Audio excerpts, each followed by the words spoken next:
Roll on new logo.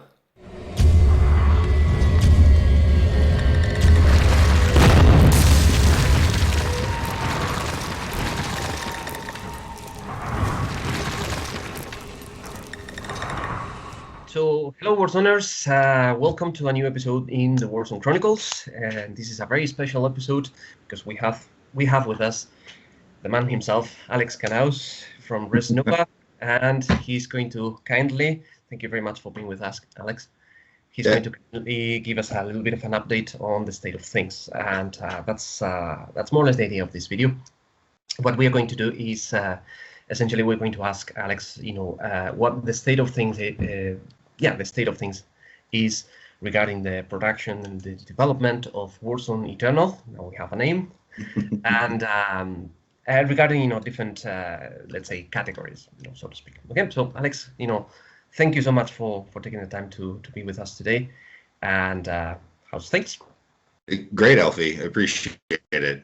We've talked once before, and I was looking forward to it again. And sorry that it's taken us this long to do another video together. But yeah, happy to be here. Happy to talk through you to the Warzone community. So thanks for having me.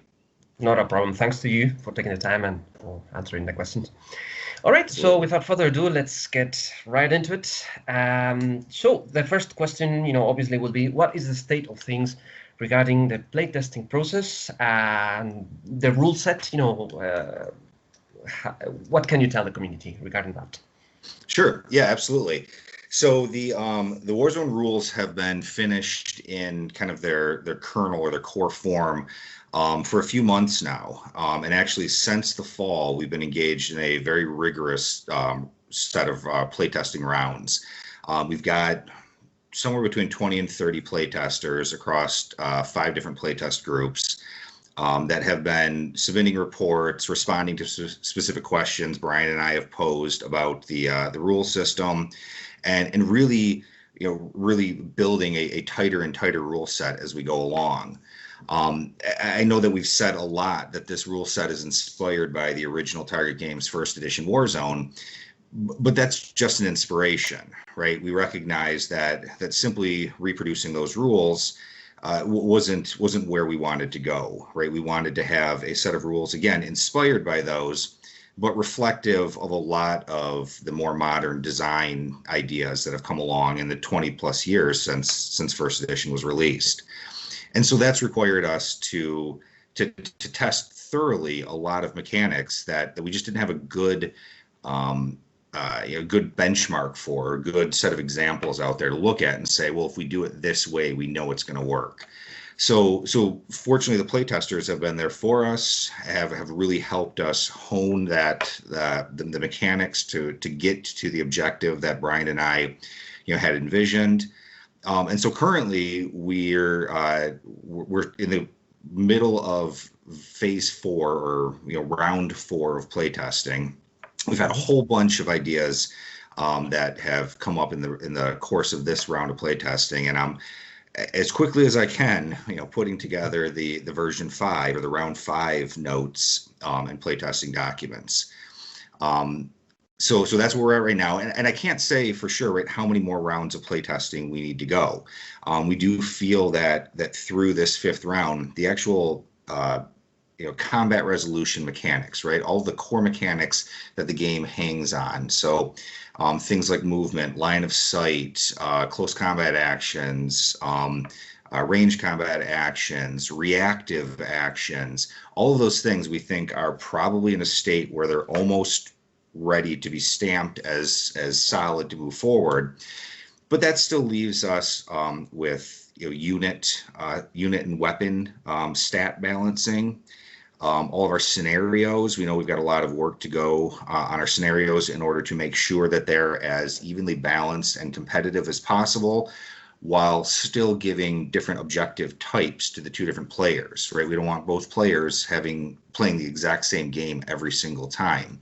Having asymmetric missions is one of the things that we really want to try to get to. So that stuff takes a lot of play testing, a lot of commentary, notes review, rewriting, replay testing, And of course, playtesting right now, I don't want to keep going back to this as a sticking spot, but playtesting right now is difficult, given COVID restrictions around the world. A lot of our playtesters go through extended periods of time where they simply cannot get a game with another person, and they still endeavor to try to play solo games to provide insight there, but nothing tests the system as well as two very different opponents playing the game with the intent of trying to win. That's where the flaws in your design, that's where the loopholes in your unit creation, all of those things become exposed. So that's been a significant hindrance. But we're working our way through it, and the goal is, when we are done, to have a set of rules that we know is future-proof for the next 6-7 waves of miniatures releases. We haven't released them to playtesters yet, but we've already statted up almost the entire line of Warzone miniatures based upon the original first edition catalog, with some nods to second edition and Warzone Resurrection. But we've statted out almost the entire catalog at this point. And so we know that the set of rules that we're creating are going to be able to accommodate all of the special abilities, all of the unique aspects of the varied collection of Warzone units. But so by the time we go to Kickstarter, we want a set of rules that we know is solid and isn't going to have to be revised or updated via a new edition, anytime soon. That's music to my ears. One of the main concerns of the community for what I have been able to gather is, number one, the fact that some people are actually really excited about first edition coming back instead of as you mentioned, funny that you did. That Eternal will be its own game. It's not a retread or anything that's come before, and that's good to hear. And second is the synergies, as well. So if you've already laid out all the the future units, that'll be great, because there won't be a second edition, or there won't be units that will need to be FAQ'd or anything like that. So that's brilliant. Thank you so much. We hope. I mean, I do want to say that as designers, we're not infallible, so we recognize that things will need to be FAQ'd or errata'd over time, but we're really trying to head off as much of that as possible. Mm-hmm. Yeah, that's what I mean. All right. The second question is about the Kickstarter. What can you tell us about your plans for the Kickstarter? What's the state of it, the philosophy behind it?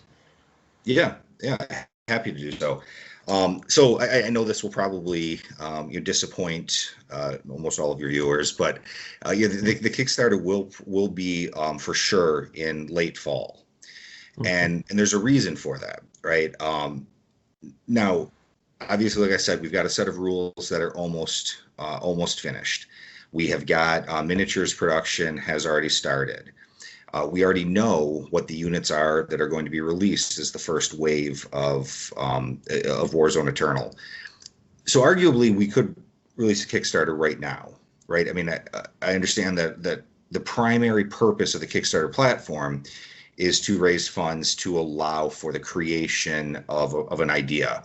And so we have that idea, right? And we have things scoped out well enough that we could identify to potential backers what it is that we're offering them.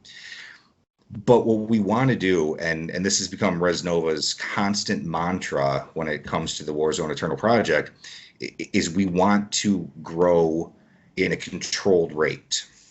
And so what that means to start with is we're not going to Kickstarter until the rules have been fully written, most of the artwork has been obtained, and all of the first wave of miniatures have been fully sculpted.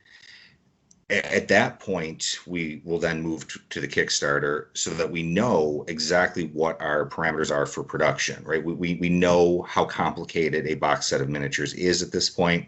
We know how much it's going to cost to produce that box set. And we're using the Kickstarter funds to recoup the investment in sculpting and writing and artwork.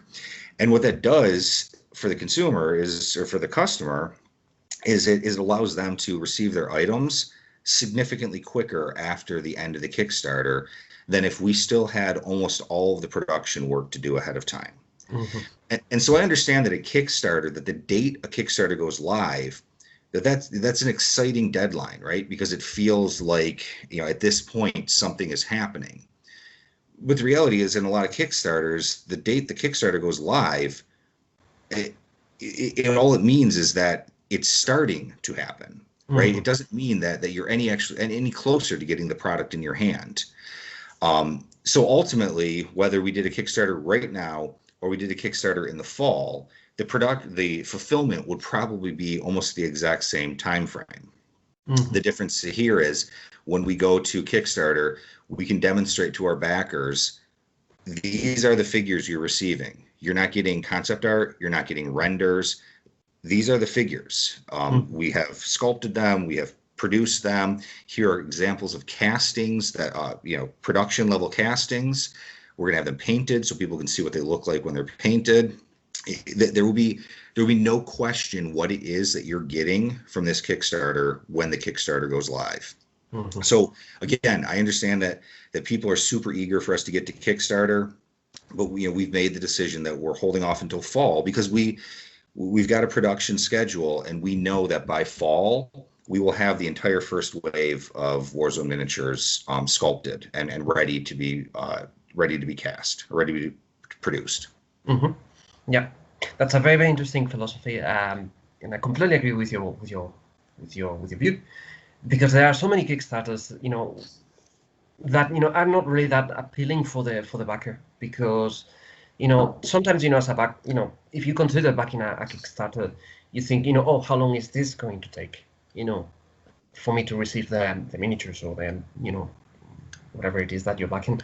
So yeah, I see your point, and I think it's great. Well, and so related to that, in terms of the form the Kickstarter takes, and obviously these things could change, but again, because we're trying to control the amount of product that we're producing to make sure that we're able to deliver quickly, it also means that this Kickstarter likely will not have a massive range of stretch goals associated with it. Mm-hmm. Right, it's not going to be, if we hit this level, we're going to unlock dragoons, and then we're going to unlock sea lions, and running through the list of troop types. Because again, all that does is it puts us in a situation of we need to immediately start working on those figures.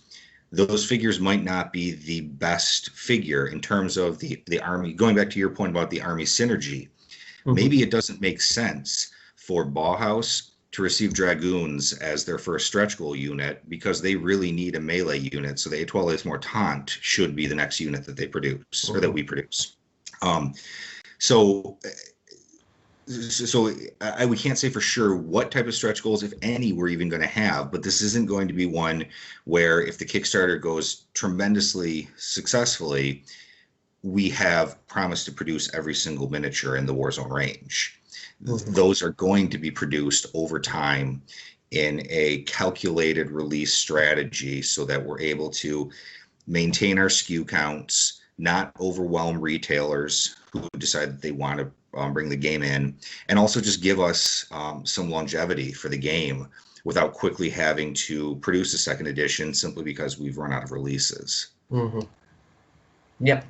No, I think the best point is what you just mentioned, is the fact that in some games you see that not because they're in Kickstarter, not necessarily because of that, but you see that there's a new release for a new unit, and it does nothing for the faction. It does absolutely nothing for the faction, because maybe that faction is low on it's weak on as you said, melee, for example, and then they release a very, very good shooting unit, which you don't need, or a vehicle or something like that, Right. So that's very, very good. I really like that. Speaking of stretch goals, it's not really direct connected to the Kickstarter and stuff, but you have kindly disclosed already that you're going to need tokens to play, because you will have, activation and reactions, and also other tokens for, like wound tokens and that sort of thing. Are you looking at including this in the Kickstarter? Will it be in the unit box? What's your plan for that? Right. So we don't have defined plans at this point as to how they're going to be released, but we have started already working with a third-party manufacturer to produce tokens for the game. Again, Resnova is trying to manage the scale of this operation. So, between producing the rule book, the cards that are associated with the unit types, the miniatures themselves, counters, especially counters that are nice looking, right, as opposed to just punch out cardboard. Counters are a completely different area of manufacturing, and there are a lot of companies out there that do a really good job of it. And so we've already started conversations with one such company who's expressed an interest in producing those tokens. So we're sharing with them what an ideal token set would look like for a single player. And yeah, the idea would be to make those available as part of the Kickstarter, either as an add-on or as part of a bundle, right? Buy a unit, get a set of tokens along with it. But the tokens probably will not be included with a unit box set. Again, the idea being that we're trying to control price point on those units. And at the end of the day, if a player chooses to, they can make use of counters that they already have in order to represent their use of actions, wounds, exactly various battlefield conditions. But those players who really want tokens that accurately reflect those things will be able to pick them up from a third-party manufacturer. Mm-hmm. That's good to know. Yep. Fantastic. Thank you. The next aspect of the state of things, your update today has sort of been asked already, but what about the miniatures? You mentioned that you're already in production, so I suppose all the units that you're going to release in the new wave, in the first wave, sorry, have already been designed. So, but it's better to hear it from you. What's the state of things on the miniatures? And on a personal level, I would like you to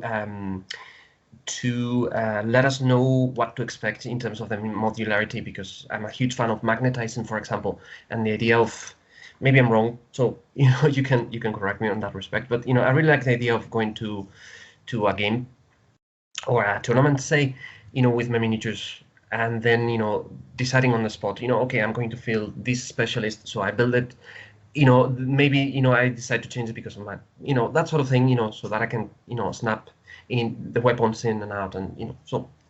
Yep. So yeah, just to clarify, so we're in the sculpting process. We haven't actually moved to production yet. Production will probably be something that, other than test production runs, just to make sure that the designs work in the molds, those will be done before we hit Kickstarter, but full production won't be until after Kickstarter.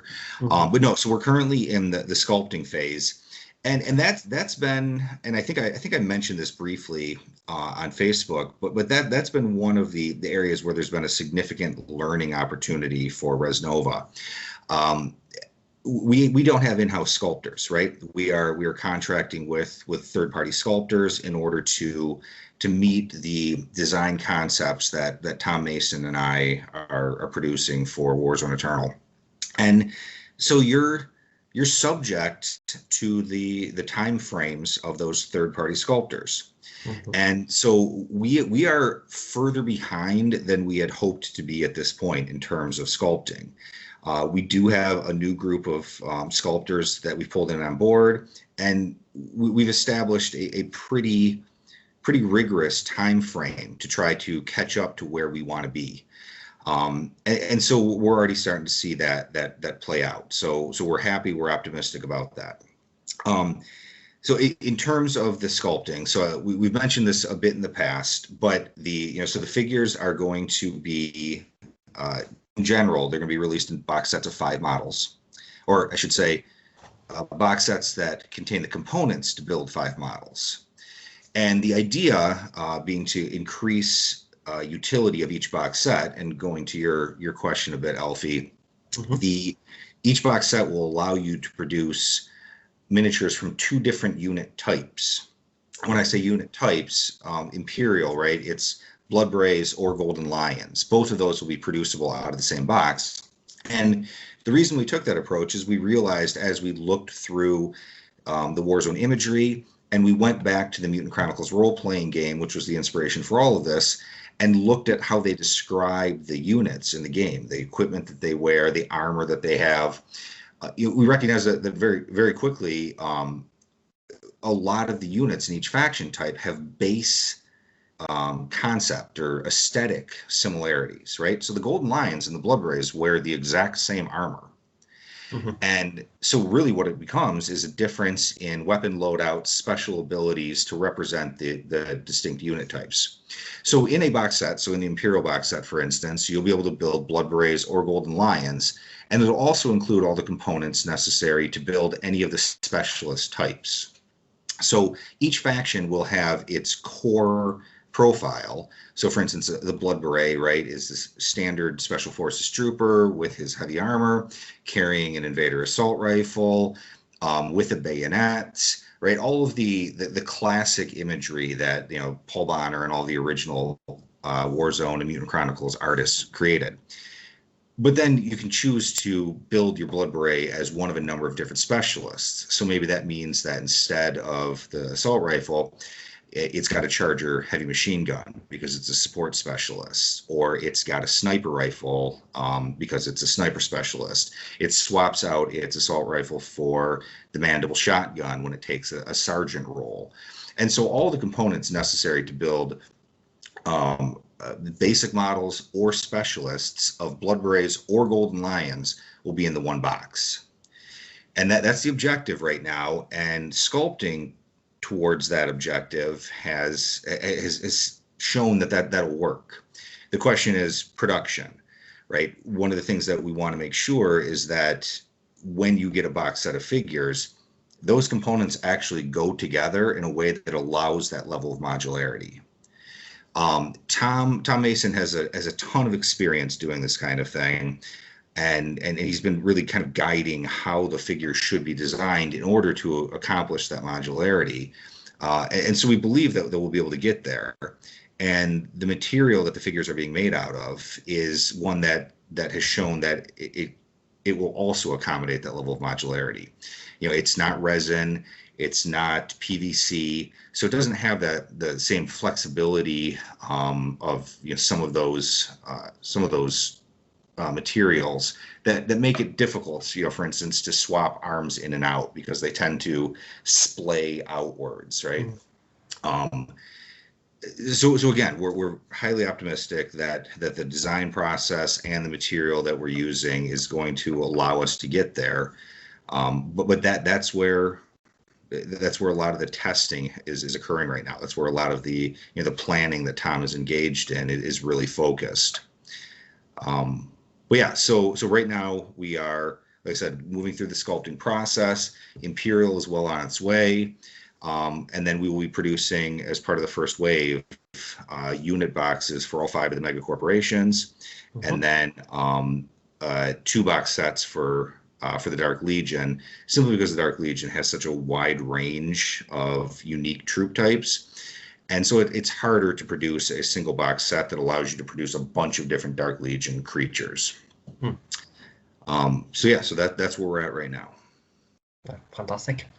Good to hear about Dark Legion, because I was thinking, you know, how can you make, you know, a Legionnaire and say a Praetorian Stalker, you know, out of the same miniature? It's like, so yeah, that's good. It's good to hear that. We won't be doing that, and we'll see how it goes. The Undead Legionnaire box set is the last box set that we're designing, specifically in part because we want to learn a whole bunch from our design and production process for some of the easier box sets, because we've got some what we think are really cool ideas of how to do Undead Legionnaires, but I won't say anything more than that because I don't know if it's going to work out, and I don't want to get people's hopes up. Well, we'll be expecting. We'll be, you know, keeping an eye. Um, Related to this, actually, because you've already mentioned in previous videos and in your updates through Facebook and etc. etc. That I mean, the miniatures will be essentially the Paul Bonner artwork made into minis. So that's the last question, really. In terms of the artwork and things like that. You also revealed that you have Anwar Hanano as your main concept designer, if I remember correctly. And well, what's the state of things in terms of the artwork? Also, what can you reveal about the artwork that we can expect in the rulebook itself, if there's going to be one? Because I think you also mentioned that it'll be available to download digitally. Yeah. Okay, so what can you tell us about the general artwork? Yeah, so a couple things. So number one, of course, we will be still pulling in some of the Paul Bonner, Paulo Parente, who else am I missing? Beasley, Bergting. Thank you. I couldn't remember the last name there. We'll be pulling in some of the classic Mutant Chronicles and Warzone artwork to put in the rule book, in part because if we're basing this on that classic aesthetic, but then we fail to include any of that artwork, there's going to be a disconnect there. And the reality is, I firmly still believe that all of that artwork holds up to this point. And so we want to give newer players, and I think that's key, right? Because a lot of the conversation that we're having right now, for instance, on the Facebook group, is with people who are very familiar with Warzone Mutant Chronicles, love the universe, and know everything about it. And that's great, and we absolutely want to produce the game that those people want, but we need to bring new people into Warzone Mutant Chronicles as well. And so all of those people will have never seen any of the classic artwork. So a lot of that artwork will be pulled forward into the rulebook, but not exclusively. We've already contracted with an artist to do the cover for the rulebook. He hasn't started even concept work yet. We've really just signed that contract, so it's early days. But what I can say is he's somebody who has produced or published in a bunch of different venues. He's worked for Paizo. He's done a bunch of work on the Pathfinder role-playing game, and he's got a style that is very evocative of some of the classic Warzone artists. And when I saw his stuff for the first time, I actually wasn't sure if I was looking at a Paul Bonner piece I had not seen before. So we're excited about that. So we've got him on board. Like you had mentioned, Anwar Hanano is doing all of our concept artwork right now. We'll see if that moves into something additional.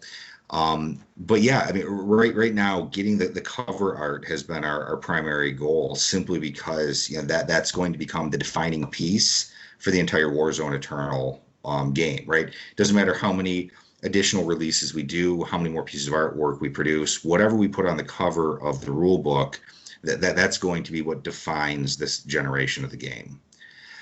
So that has been our focus, and I'm happy to say that we've got that locked down. And as he starts working on it, I'll see. I don't know what his design and production process is, but to the extent that he's willing to share concept drawings and kind of work in progress pictures, we absolutely will share that, because trust me, I'm as excited to see new Warzone artwork as anyone else, and to the extent that I can share that with you guys, I will gladly do that. That's fantastic. Right. Thank you so much. It's good to hear that. I mean, I've always felt through our conversations or on Facebook and things like that you have a very, very clear plan, and that you're really focused in terms of what your goals and objectives, and mainly what you want what you want to achieve with this game. And it's good to get a bit of an update, in terms of how things are going and that sort of thing. So before we close this interview, is there anything else that you'd like to reveal to the community, or anything at all that you'd like to share? No, I think, again, I want to thank my playtesters, but I want to thank the larger Warzone community. The fact that you guys have been as engaged as you have been, that you've shown support for the work that we're doing. That in general, there's been a level of excitement. I know that it's a new version of Warzone from a company that none of you have heard of. So there's trepidation, there's concern that we're not going to do it right. Now, of course, with Warzone, with the many iterations it's gone through, it's hard to say what exactly the right version of Warzone is. But I think we've been really clear as to what our vision is and what we see as the right version of Warzone, and what we see as the right, which image from Mutant Chronicles we've captured that we think is the correct one. And we've really been excited to see that people have embraced that, and that they've really kind of given us the public thumbs up on it. It's been great. I knew the community existed. Obviously, I was part of it, right, as a player for a long time. But it's great to see how much that community has pivoted to supporting us. The excerpts of fiction that we've posted, that Brian has written for us. The support for that has been overwhelming. It's just been. This is a difficult process, right? Yeah, I think everyone knows that, producing a game like this, especially a miniatures game, right? There's so many components to it. This is a difficult project to do, and so it's nice to get that gratification from the community that what we're doing, people are excited about, and so thanks. Alfie, people like you, thanks for supporting us. Thanks for, I mean, just the fact that you maintain a channel that talks about Warzone, and that that you're excited to have me on. It's a humbling experience, and yeah, trust me, I wish I could just spill the beans on everything, to the entire community, but there's still just so many variables that we're not sure that things are going to work out the way we have it planned. But yeah, we're trying to be transparent, so that you guys understand who we are. And other than questions of, are you going to produce this particular Dark Eden, Crescentian trooper as part of your first wave of miniatures, or when are you going to produce it for me? Other than questions like that, which I literally cannot even begin to anticipate or come up with an answer for, we're happy to try to answer almost every question we can about what it is that we're doing. But now that we've talked about what the Kickstarter tentative date is for the Kickstarter to go live, we just ask people just be patient. Ask us questions about what we're doing. If you don't feel that we're providing occasional updates often enough, or that there's particular aspects of our project that you want to hear about, let us know. I can't promise that we're going to answer all of those. I get a lot of messages from the community, so I apologize if I miss anybody's message to me, but please just stay in contact with us, and